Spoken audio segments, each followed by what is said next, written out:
Gracias a todos, muchas gracias por la introducción. Hablo un poquito de español porque soy italiano, ma no más que esto, so I have to switch to English.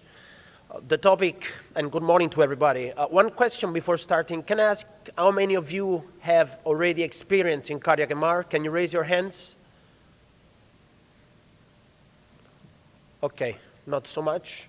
The topic here I was asked to talk about today covers a series of major indications to cardiac MR. I will try to give you an overview on how MR imaging is able or could be able to predict sudden cardiac death with the evaluation of cardiomyopathies and ischemic heart disease. And social impact of events like sudden cardiac death is tremendous because it usually occurs in young athletes or in young people, mainly during sport activity. Sometimes these athletes are in the spotlight of media, and the cause of death is usually attributable to etiologies that we could predict and prevent. So it's really a hot topic, more and more growing in our experience. We have a cooperation with Department of Sport Medicine in Rome, a big Olympic sport medicine department. We are screening a lot of athletes, and more MR is required. What are we talking about? And this is just by chance. Last week, a football player formerly playing in Newcastle, Cheick Toité, was playing in a Chinese league. He died collapsing, and afterwards it came out he had hypertrophic cardiomyopathy. So just if you look at the newspapers, etc., we have daily episodes like this for professional athletes and even for non-trained athletes.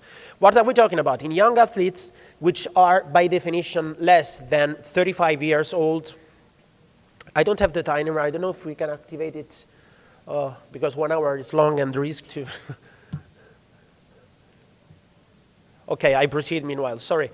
I was talking about young athletes less than 35 years old. The rate of deaths is approximately 4 cases per 100 deaths per year. Death is not limited to exercise times. It is at least 2 or 3 times most likely during exercise. And we will see in which kind of activities is it associated. The second category is completely different. I'm 41, so unfortunately I belong to the adult athletes category. It is harder. Oh, thanks. How to start the chronometer? Okay, otherwise I will look at the watch, it's no problem. Adult athletes here, more than 35 years, it's harder to define the number and risks. Exercise program completely lack. No organized reporting programs, and individual with disease are 3 to 4 times more likely to have an event during exertion. And these two categories, keep in mind, because they share completely different etiologies of sudden cardiac death. What is the impact of age? In young athletes, again, most of the time, cardiomyopathies are implicated, congenital heart disease, and we have a lecture afterwards about this, canalopathies, coronary anomalies, and myocarditis. This afternoon, I will have a second lecture about inflammatory heart disease, and I will widely discuss about myocarditis, which is really a hot topic of cardiac MR. In adult athletes, things are different. Most of the times, coronary artery disease is implicated in these events, valvular heart disease, and of course, all these causes are also involved. I think it's important to know, and if I ask you which sports are more frequently associated with sudden cardiac death, and you know sports are classified depending on the so-called dynamic and on the so-called static component. The dynamic component means how much resistance the sport requires. The static component, how much power. And if I ask you, what do you think is more likely to cause sudden cardiac death of these activities, we move in this area. So the sports which have been characterized by high dynamic and low isometric intensity activities are those at higher risk of death. So if we compare sudden cardiac death, of course in weightlifters is rare, it's exceptional. It much more common occurs in field hockey, football, racket sports, long distance running, swimming, basketball, and mid-distance running. These are the categories of patients or athletes we should really take care about and we should really focus on as compared to the others. I wouldn't expect sudden cardiac death in billiards or curling, of course. It's a joke, but not so much. So what should we screen?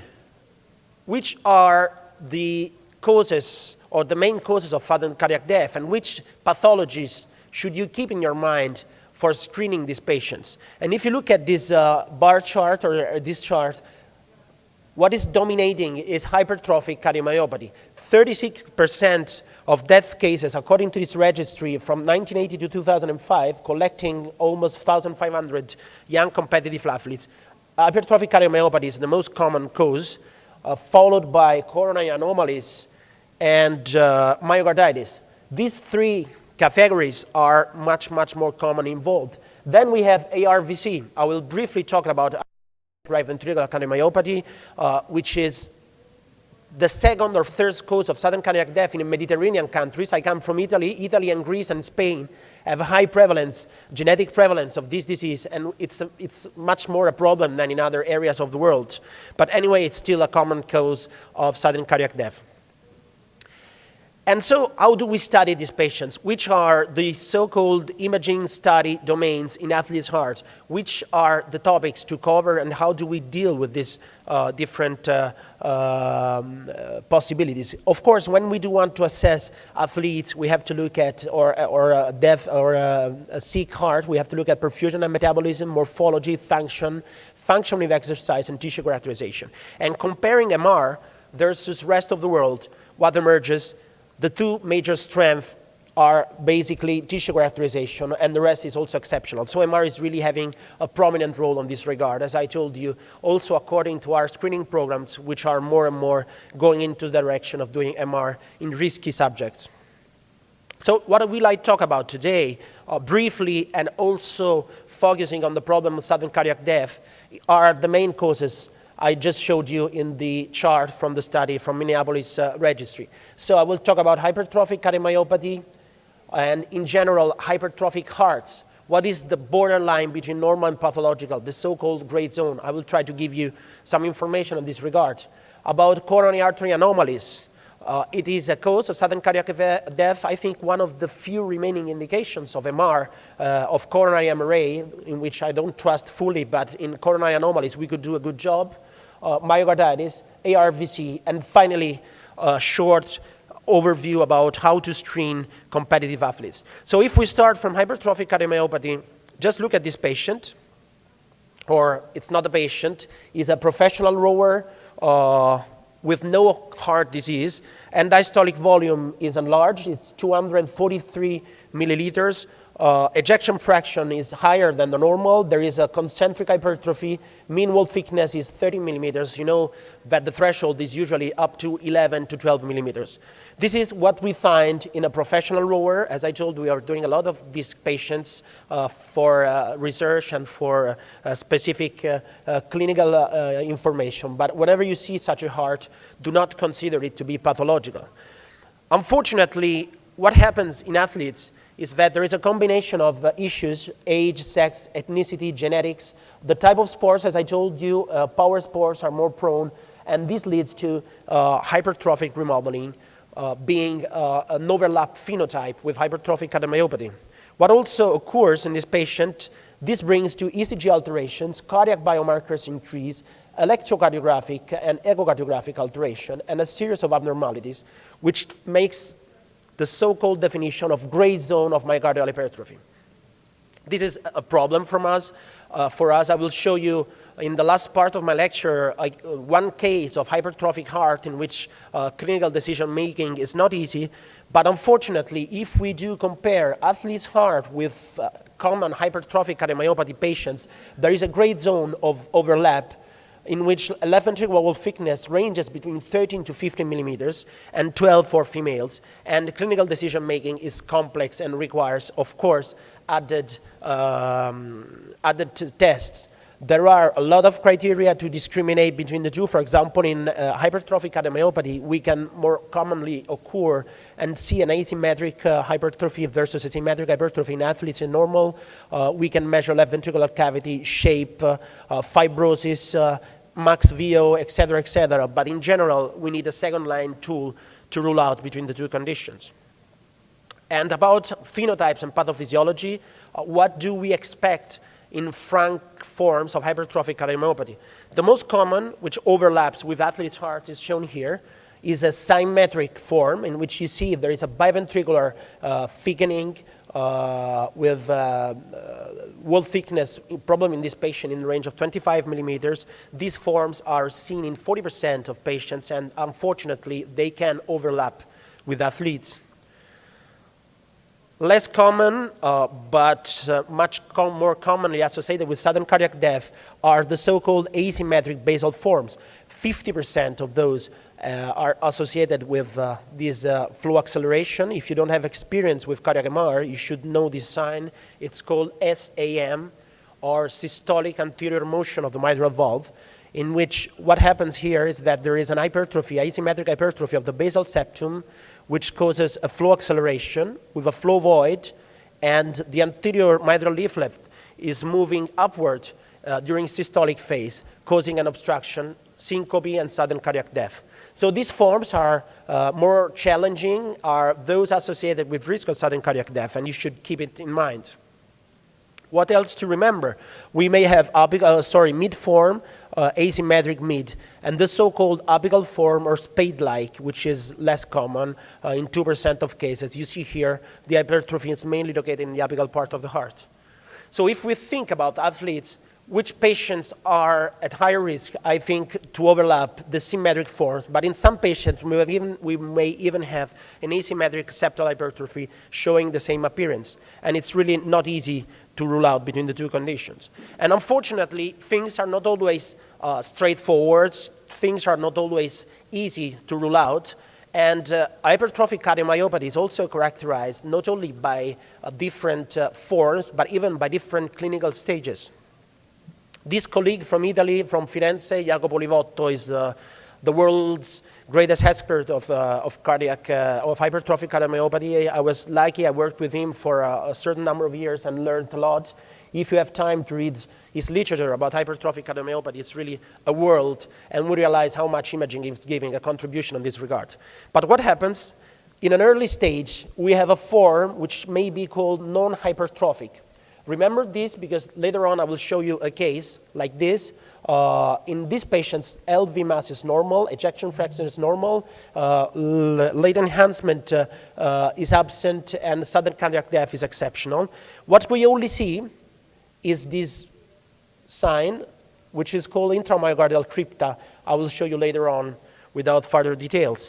Further, non-hypertrophic forms progress to classic forms. You see here mass is increased, ejection fraction raises because of the thickening of the ventricle. Late enhancement is much more common, and sudden cardiac death occurs in 1% of the cases. So hypertrophic cardiomyopathy may start like this, progress like this, and move to a further evolution, which is called adverse remodeling, and an end-stage disease in which a restrictive physiology occurs.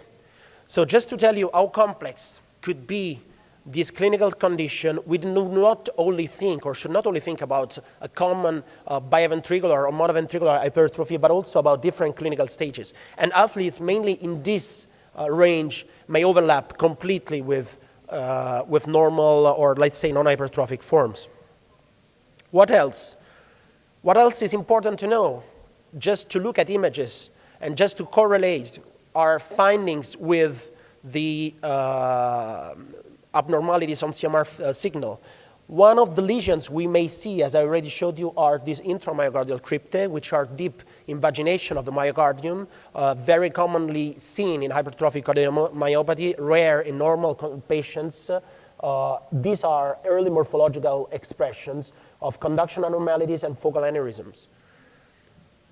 Second pathological substrate to keep in mind when we look at late enhancement is the so-called fibers disarray. So the myocyte, rather than being oriented symmetrically and in an ordered distribution, may appear in disorder, leading to the appearance of interstitial fibrosis, which is a further sign of hypertrophic cardiomyopathy. We may have adverse remodeling, we may have stroke, thromboembolic events, and so on. And finally, this is also very, very important because it tells us one of the other causes of sudden cardiac death in these patients. We may have arterioles thickening. Why does it occur? Because the hypertrophic myocardium thickens the vessels. It may cause perfusion defects. It may cause ischemic heart disease. And all these four signs, histological signs of hypertrophic cardiomyopathy may be correlated with the risk of sudden cardiac death. So what do we see on MR? And just keep in mind when we do compare this data with the athletes. LG is common, late enhancement. If you are not familiar with cardiac MR, late enhancement is the late accumulation of gadolinium within the heart, which is very, very common in hypertrophic cardiomyopathy. We see it in 30 to 79% of patients. Distribution of late enhancement is also very typical. It spares the subendocardial layer, as here, and we will discuss it this afternoon talking about myocarditis. It is usually located in the mostly hypertrophic areas with mid-wall spread in regions with maximum FV wall thickness. If you have time, I would recommend this paper from Jan Bogart and Olivotto, Radiology, 2015. It's a little masterpiece focusing on hypertrophic cardiomyopathy, 20 pages in which you really can learn a lot about this complex disease. But things, unfortunately, as I told you, are difficult. I don't know if you are familiar with T1 mapping, and with mapping techniques, there is not enough time. It would need a further lecture to focus on, probably. But myocardial mapping is a new or relatively new application of cardiac MR in which we can measure and quantify T1 and T2 relaxation of the heart, giving objective, or let's say almost objective and reproducible numbers to correlate the density, the tissue content of the heart with T1 and T2 relaxation time. Why am I telling you this? Because what is more and more emerging in literature is that competitive athletes may have fibrosis in normal conditions. So it's not related to pathology. And this fibrosis may overlap with hypertrophic cardiomyopathy. This was shown last year in Circulation Cardiovascular Imaging. What these authors did is to compare three groups: normal patients, competitive athletes, and hypertrophic patients. And they noticed that in hypertrophic competitive athletes, there is sign of fibrosis.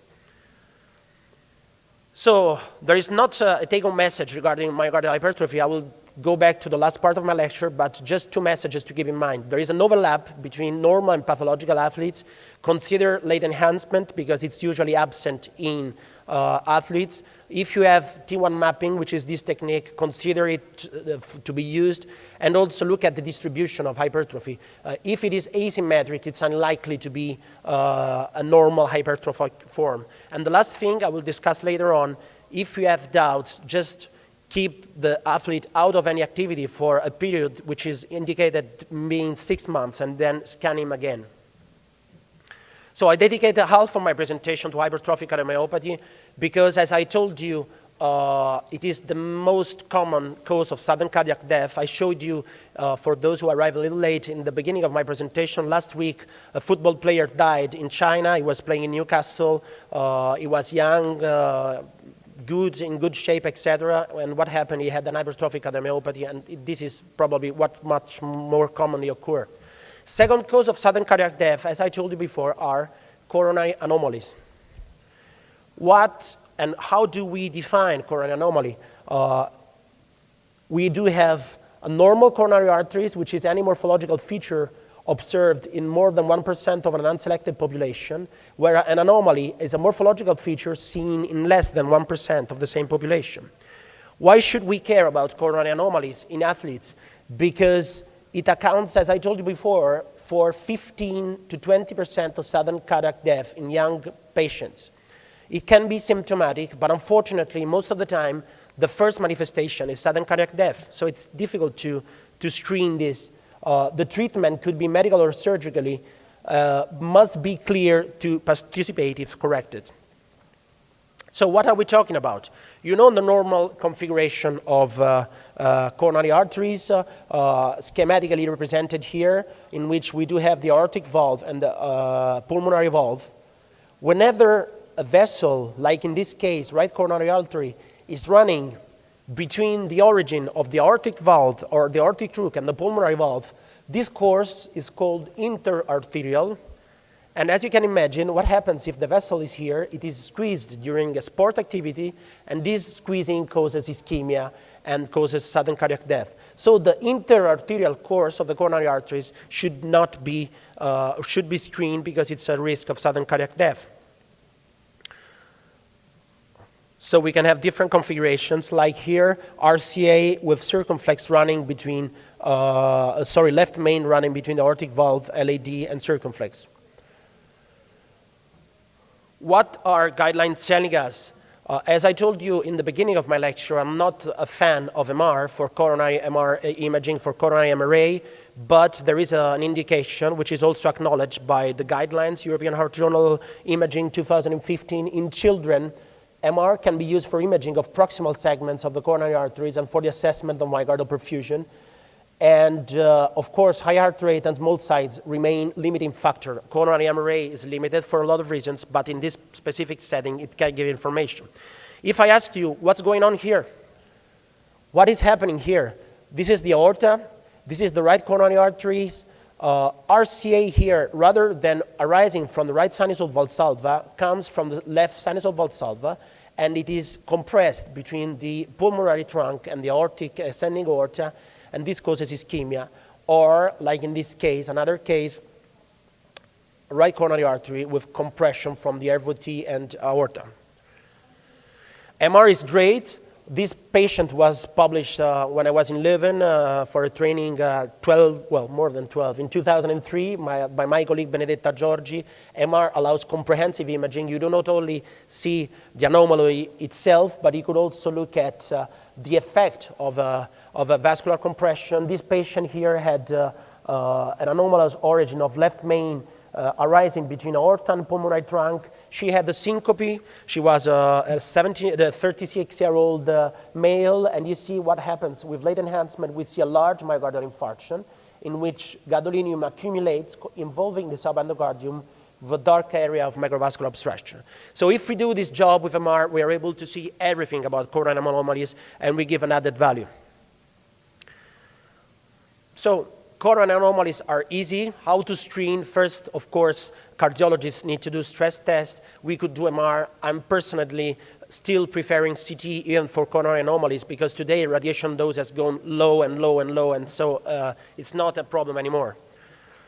Myocarditis is the third diagnosis. As I told you, just to make a sort of advertisement for the afternoon, I'm giving a lecture this afternoon about this, 1 hour dedicated to myocarditis, so I won't spend too much words, just telling you why acute myocarditis is important, because it's a rare but potentially devastating condition, most commonly caused by viruses, and it is implicated in 5 to 22% of causes of sudden cardiac death in patients below 35 years. So myocarditis is another major killer in young athletes.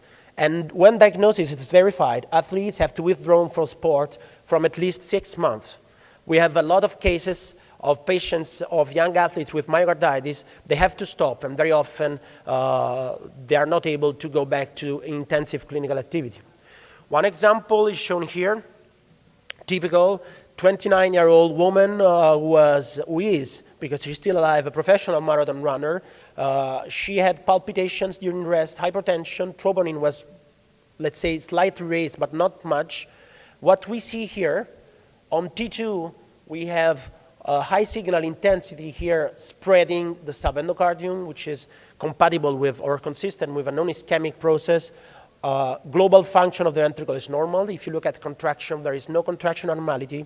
This is mapping, post-contrast mapping, in which if you look at the colors, you see something green on the epicardial layer here, consistent with necrosis, fibrosis. And finally, on late enhancement, there is a diffuse enhancement of the lateral wall of the left ventricle, sparing the subendocardium. This is definitely an acute myocarditis, also matching with ECG, and it's a very simple diagnosis to do. And of course, today, presence of scar is a substrate for life-threatening ventricular arrhythmias and sudden cardiac death in athletes. This was published recently on the on JACC 2016, and what they did, I think it was a Dutch group. They took 73 athletes with and without late enhancement, and found that presence of this signal abnormality is compatible with and consistent with sudden cardiac death and risk. So we are almost at the end of my lecture. 2 topics still to cover. I would have still 4 minutes, and I will try to conclude my, let's say, initial introductory part, talking about a topic which is ARVC, very, very, very common in Italy and in general in South Mediterranean countries, but also a frequent cause of sudden cardiac death all over the world. What about right ventricular arrhythmias and sudden cardiac death? If you think about the world of arrhythmias and the very simplified classification, we may have non-structural disease, including Brugada. For us doing MR, Brugada syndrome is a very common indication. MR is saying almost nothing in these patients, but we are still scanning patients with Brugada, looking for fibrosis, looking for late enhancement, etc., rare channelopathies, etc. And on the other hand, we may have structural heart disease, and this is exactly what we should focus on. What is ARVC, or arrhythmogenic right ventricular cardiomyopathy, or cardiac disease? It's a fibrofatty replacement of the right ventricular outflow tract leading to dilation and tachyarrhythmias. This is schematically what happens. We have a so-called triangle of the dysplasia, which includes the right ventricular free wall, the apex, and the outflow tract. And this triangle is what we should commonly look at. One example here, comparing a T1 turbospin echo with a Dixon sequence, you see that the heart is surrounded by fat. I told you, in theory, we should look at fibrofatty replacement. Right here, it's very hard to say because the epicardial fat is not really distinguishable from the fibrofatty replacement. But what happens in this patient, this is a Dixon cine imaging. Sorry, the movie is stopping a little. But if you look at here, the heart is hugely dilated. There is no contraction from the right ventricular free wall. The ventricle has an aneurysm on the apical part, and these are all typical signs of ARVC. Why should we care about this disease? As I told you, athletes in the beginning are prone to arrhythmias. Any possible arrhythmia could be a risk in case of extreme stress for the heart, and very often after Holter ECG, tachyarrhythmias may occur, and we should screen and look at this carefully. As I told you, let's move a little to the end. It's more interesting. Diagnostic criteria, what should we look at? These are being reviewed. As far as I know, either at the end of this year or in 2018, new diagnostic criteria will be released for ARVC. But today, MR has a prominent role to rule out this condition, which is, again, the 4th cause of sudden cardiac death. If you look what is important, we have major criteria, which is basically, and summarizing, dilation of right ventricular cavity with a body surface area normalized and diastolic volume more than 110 milliliters. So what you should do is just to measure the volume and look if it is enlarged. RV ejection fraction lower than 40%, and also others, which include aneurysm and fibrofat infiltration, which is not part of this criteria. So there is a series of conditions you should look at to rule out a diagnosis of ARVC. Another case from our experience, the movies are not working here, but it's not a problem. 38-year-old male with syncope and positive history of sudden cardiac death. This is called accordion sign because it looks like, I don't know, in Spanish, this filarmonica, or in Italian, it's called like that, the musical instrument that we are playing. And if you look here, the right ventricle becomes a little tortuous. There are small focal aneurysms. Fibrofat infiltration is not really an issue to look at, but there is a dyskinesia and dilation of the ventricle itself. And also, late enhancement is common, is very important. We should do contrast always in this patient because fibrosis, as we'll see later on, is part of the problem. So in athletes, they do exhibit a constellation of electrical related abnormalities due to intensive training, which requires careful assessment. There is an occasional overlap with phenotypic features of inherited cardiomyopathies. ARVC is much more commonly this. Physiological remodeling of the athletes may mimic the disease. And if diagnostic criteria are fulfilled in this patient, they should stop activity. And finally, Going to the last couple of slides of my presentation, which could be an algorithm to follow in this patient? How do we approach? We refer to the age, which is an important criterion. If you look at age distribution, coronary artery disease becomes very, very common after the age of 40. It's the first cause of sudden cardiac death, so we focus on cardiomyopathies, we focus on coronary anomalies, myocarditis, etc., but still the killer is coronary artery disease, followed by cardiomyopathies and channelopathies. And if we do think about this, I know it's an MR meeting, but I think there is also a potential role for cardiac CT. I'm a radiologist, I like multimodality imaging, and in this specific setting, we are doing also a lot of elderly athletes in which ruling out coronary artery disease makes really the difference. Also because it's interesting what happens historically. Since late 70s, there was a common belief that marathon runners were immune to atherosclerosis, which is exactly the opposite. If you look at this case, it was published in 1977. They show the high-grade stenosis in a marathon runner, putting in doubt this assumption. Why this? Because exercise triggers plaque instability. It may cause increased coronary wall stress. It may cause a spasm of the vessel. It may flex the coronary artery. It may increase platelet aggregation. So sport is not healthy in patients with coronary artery disease. I would say extreme sport. And this is certainly something to be kept in mind. And of course, CT is doing a great job for this. It's not the session to talk about, but you know, the negative predictive value of CT for coronary artery disease is in the range of 100%, which gives a great importance to the technique. And finally, coming to my conclusion, what about screening in athletes?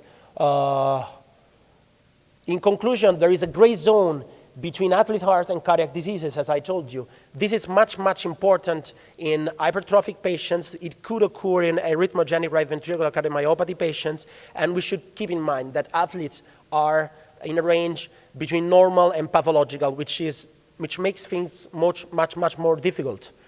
Cardiac MR is the gold standard for the evaluation of right ventricular pathology, function, and also to look at fibrosis, which means a risk for sudden cardiac death. We may have a role for CTA, as I told you, thinking in a multimodality related setting. We have to rule out coronary anomalies, plaque morphology, and this is, of course, I think, a better job done by CT. And finally, there have been recently released guidelines in which have started to consider second-line imaging modalities an integral part of the diagnostic process. So, as I told you, we are doing more and more athletes, professional or non-professional, and mainly with MR, there is a role to screen these patients and to make a diagnosis which were almost impossible before. So, almost half hour went away, and we still have, maybe keeping a little space for discussion, we could do 15 minutes of cases and then keep the last 10 for discussion. And let me start. I've selected simple and slightly less simple cases, assuming that some of you were beginners, others were already experienced in cardiac MR. Can I ask you, because other people arrived, how many of you have experience with MR? Can you raise your hands? Slightly more now. Let's say 50 and 50. We started with 5% experience and 95 non-experience. Right now, it's a little more balanced. So this is a clinical case that I call the arrhythmic and enlarged heart. What's the clinical history? Is a 16-year-old high school basketball player who was admitted to emergency room due to syncope during physical activity. He was practicing sport. He had the syncope. He went to the emergency room and did a series of screening tests to rule out what was going on. He had no familiar history for sudden cardiac death. And interestingly, at clinical examinations, he was completely healthy. No signs of congestive heart failure and nothing else. And on ECG that he did at the admission, there were non-specific repolarization abnormalities combined with frequent supraventricular arrhythmic runs. This is less common, and this is more scaring, and that's why it was addressed to MR later on.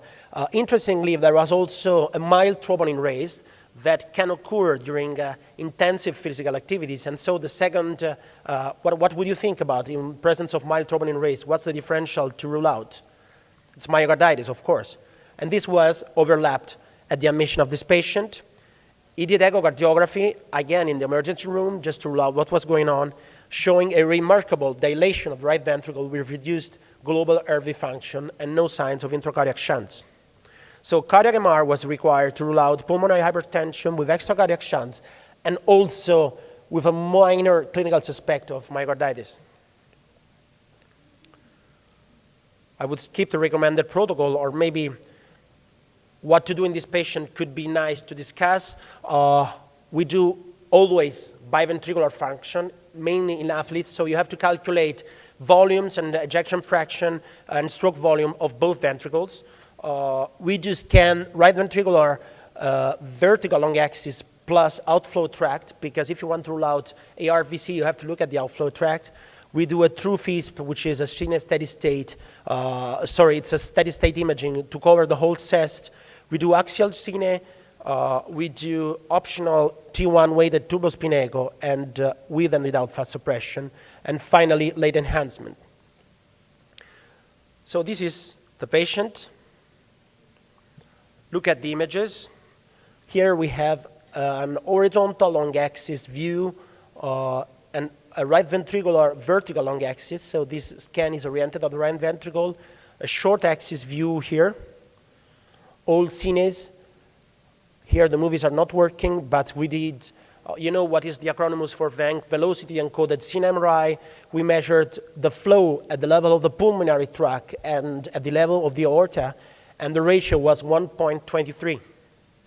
You know that normally should be in the range of 1, but 1.2 I would consider it normal, because there may be small variations in measurements that I wouldn't consider.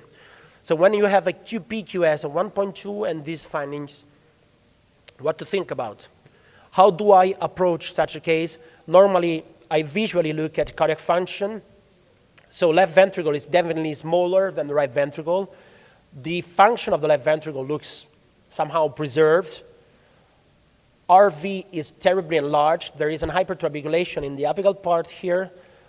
Also, it's interesting, if you look at the septum here, there is a small sigmoid motion, which means when the right ventricular chambers open, the tricuspid valve opens, the inflow given by the enlarged cavity causes an upward motion of the septum in the opposite direction. And also, if you look here, and even here on short axis, is it a normal kinesis? It looks dyskinetic. How to discriminate between normal kinesis, hypokinesis, and dyskinesis? For those of you who have less experience, what we normally do here, and in general, look at the left ventricle, which is easier. I do place a spot in the endocardial border during endostolic phase, and look how much the endocardial border thickens and goes far from here. And if you look here, for example, this is a normally contracting LV wall. Hypokinesis means that the contraction and the thickening is less as compared to the remaining segments. Akinesis means that there is no contraction, and dyskinesis means that the segment goes in the opposite direction. So whenever there is a contraction, the involved segment goes in the other direction. So if I ask you to look here, here is normal. Here there is still a minimally preserved function. What about here? You see that it looks, there is an irregular motion of the lateral wall that I would call dyskinetic. So if you sum up all these features, we've seen it. What would you think about? I know we can make it interactive by raising your hands. The first chance, there is an RV overload. The second option, there is a left ventricular hypoplasia with a dominant right ventricle. It is an Epstein anomaly. There is a right ventricular dilation with global hypokinesia and apical aneurysm. So just to make it interactive, because it's Saturday, 8 in the morning, so we have to survive till the end. Who votes for option 1? Raise your hands. It cannot be that there is a right ventricular overload because the QPQS, so the flow at the pulmonary trunk and within the aorta was normal. So whenever there is an overload, you should find an imbalance between the two. Secondly, who votes for LV hypoplasia with dominant right ventricle? I think it doesn't exist. I don't know why I wrote this. I had to invent something. So Epstein anomaly. So I hope the majority of you would vote for right ventricular dilation with global hypokinesia and apical aneurysm. What else we did in this patient is an early imaging, early enhancement imaging, because as I told you, there was a suspicion of myocarditis. This afternoon we'll talk about this, but it's an old technique to look at aperemia. We did edema, T2 steer. We did mapping. 987 is a normal value of T1 value, and we did LGE. Besides being this apparent hyperintense rim, which is probably subsequent to the hypokinesia, it's very interesting to look at LG. Because if you look here, there is a diffuse enhancement of the right ventricle here, and also on this chamber view, image quality is suboptimal, but it gives you the perception of what is fibrosis. This patient has a diffuse enhancement, diffuse gadolinium uptake within the right ventricle. Volumes are shown here. End-diastolic volume is 375 milliliters. I'm sorry, it's too dark, but the ratio here is 171 end-diastolic volume on BSA. Ejection fraction was 14%, so very, very, very low. What's your diagnosis? Who votes for ARVC? 2. Idiopathic pulmonary hypertension. Epstein. Fallot. Abstentions, 90%. It is an ARVC. Of course, the experts were right. Why? As I showed you before, there are criteria, and this patient fulfilled all the criteria for ARVC, which are basically increased end-diastolic volume with a BSA on NDV more than 110 milliliters. In this patient was 171. Ejection fraction was terribly low, 40%. He had 2 major criteria present, plus the dyskinesis, so it was definitely this diagnosis. It's interesting, as I told you before, because athletes with a definite diagnosis should not participate in most competitive sports, with possible exception of low-intensity Class 1A sports. And this patient was a basketball player, which is a high-intensity sport. If there is a borderline diagnosis, they should not participate again with the same rule, and this patient should undergo prophylactic ICD placement or should not undergo because there is a possibility of devices-related complications. So what happened to this guy? Unfortunately, he was suspended for competitive activities because of this disease. We still have 15 minutes according to the timer, maybe one more case. Well, this is another case, much more simple. It's the player I showed you before, 21-year-old football player with recent syncope, and you see what happens here with a huge dilation of the ventricle. Again, the dyskinesia I was telling you about, the right ventricular field wall moves upwards and frontally, and there is a dilation with the accordion sign I was talking you about before. Let's skip this because I want to show you something else, which is probably the last case of the day. This is more difficult than the other. I would call it hypertrophic ventricle. I told you about the gray zone that exists between patients and athletes, and this is one of the most difficult cases we had a couple of weeks ago, so it's quite recent.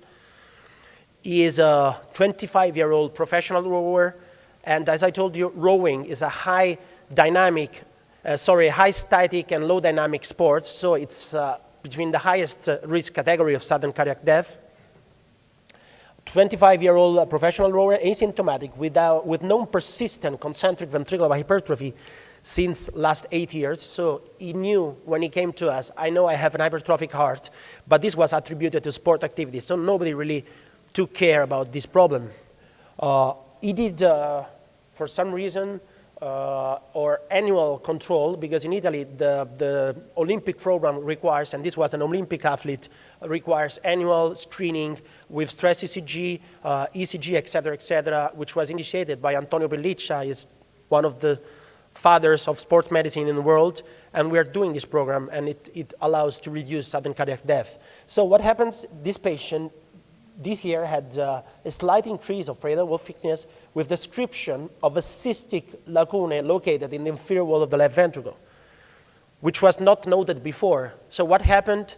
This cystic lacuna was initially attributed to a shunt, to a ventricular septal defect. This patient was seen by a lot of echocardiographers. Finally, the conclusion was that it was not a shunt, but still MR was required for further characterization. So this is a cine, short axis here, and look here, and vertical long axis. Let me stop the movie maybe a second.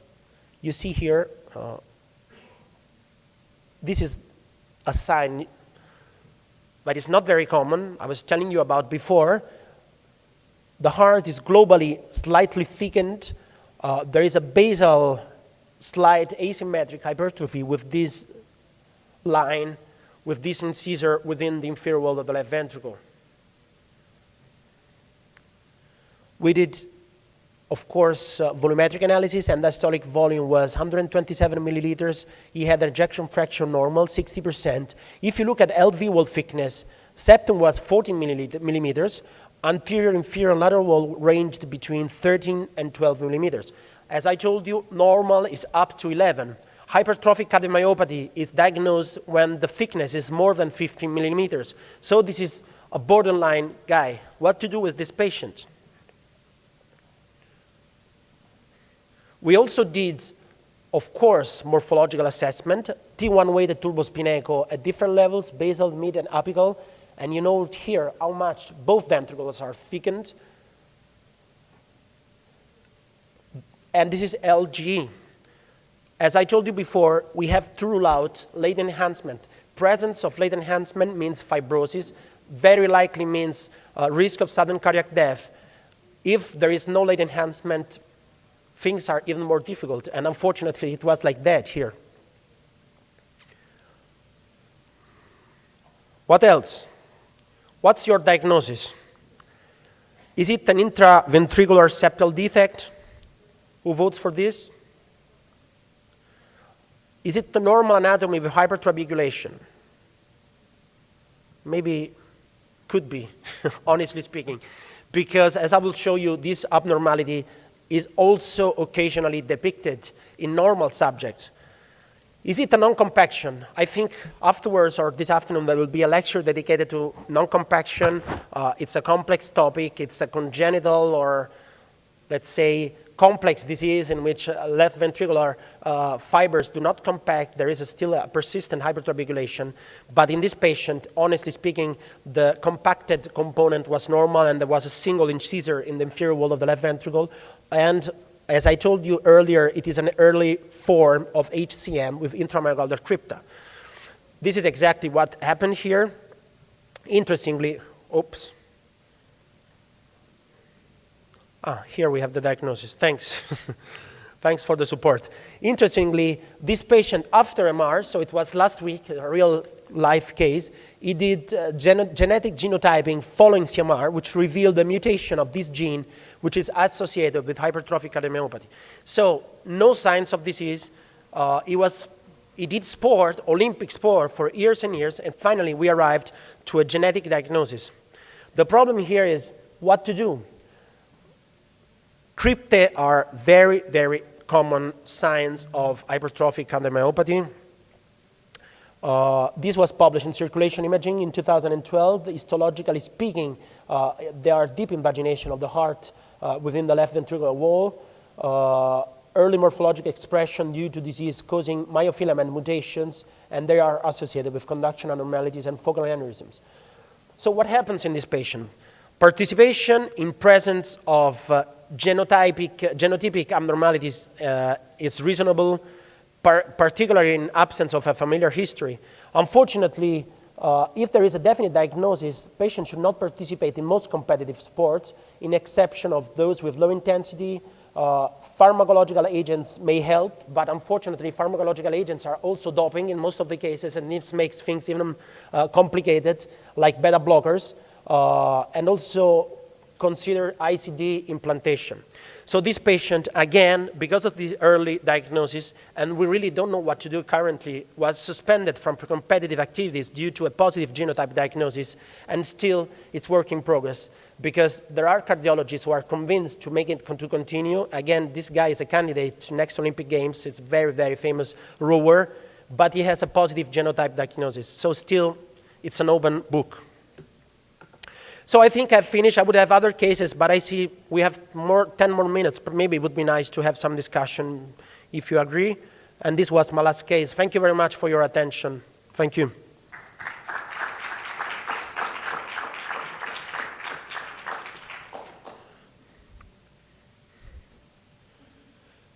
Can I ask to the audience, for those of you doing cardiac imaging, how many are doing or screening athletes? It's not common. I think it's a new frontier of cardiac imaging to me, because more and more, due to the legal implications of these events, MR is having a major role. So we have to carefully consider this. ¿Hay alguna pregunta, perdón, de la audiencia para el profesor Francone? So I have a quick question for you. Yeah. So how can you make the distinction between a diverticula and a cryptae? Just between the location, or? That's a very big question. Pericardium diverticula are, by definition, the location is one issue, because in the crypta, in theory, you have a thickened segment, so an hypertrophic segment with an invagination different from trabeculations. Pericardium diverticulum is an invagination of the pericardium, of the heart within the pericardium. It's more focal, and you see a thickening of the pericardium. But most of the cases, I think location and clinical history makes a difference. We are talking about two exceptionally rare abnormalities. So when you see such an appearance, you should call it crypta, mainly if the patient is hypertrophied. I see. Okay. ¿Alguna otra pregunta para el Dr. Francone? Sorry, again, another question. What was that sequence? It was in Cine, but was like an steer. It's a Dixon. A Dixon? We developed it with, I wouldn't say the name of the vendor, but with Siemens in our department. It's very useful because it's a water fat suppression Cine. It's experimental. And for ARVC, it shows you the border between fat and normal ventricle, and it gives you a different perspective of what's going on. I think it's work in progress. I don't know if you know Dixon in other districts. It's a combination of T1 and water fat suppression. So it's used in the spine in other districts, and it works also in the heart. I see. Good for ARVC, I think. We are using it routinely. Yeah, the image was great. Thank you. Okay, ¿alguna otra pregunta para el profesor? Would you recommend a specific protocol to start doing this kind of screenings in sports? Yes. Patients? I mean, there are specific protocols to follow, which have been defined in Italy. As I told you, I don't want to mention Italy several times, but it's one of the few things for which my country is doing a good job. Just kidding. But we have an algorithm for Olympic or for sport competitive athletes, which starts from clinical evaluation, 12 leads ECG, and echocardiography, yearly performed. If one of those two is abnormal, second-line screening modalities have to be considered. CT more and more is being accepted for CAD and for elderly patients more than 35 years old, and we are doing it very, very often because the risky subjects are those much more than athletes. If the patient is young, we would consider MR depending on the clinical indication. But the first two steps, which very often cover everything, are 12 leads ECG, meaning covering everything, plus echocardiography. And really, it is a successful program because in countries following this philosophy, the rate of sudden cardiac death is going down and down. For example, I know in the US, 12 leads ECG is not mandatory for athletes, and the rate of sudden cardiac death is much higher. This has been related to cost implications because, of course, these screening tests cost a lot if you do it routinely on all competitive sport people, but it saves a lot of lives. So it works. Right. And are you using these protocols in children, like when they start doing high-level training or something like that? All athletes which have been defined as competitive should undergo these protocols, so it's a huge population.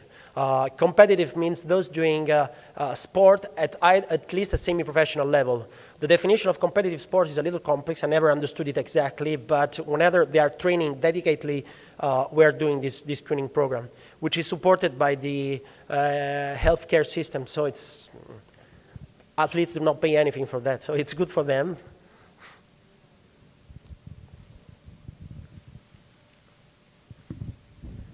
Muy bien. ¿Alguna otra pregunta para el profesor? Okay. Thank you so much. Muchas gracias.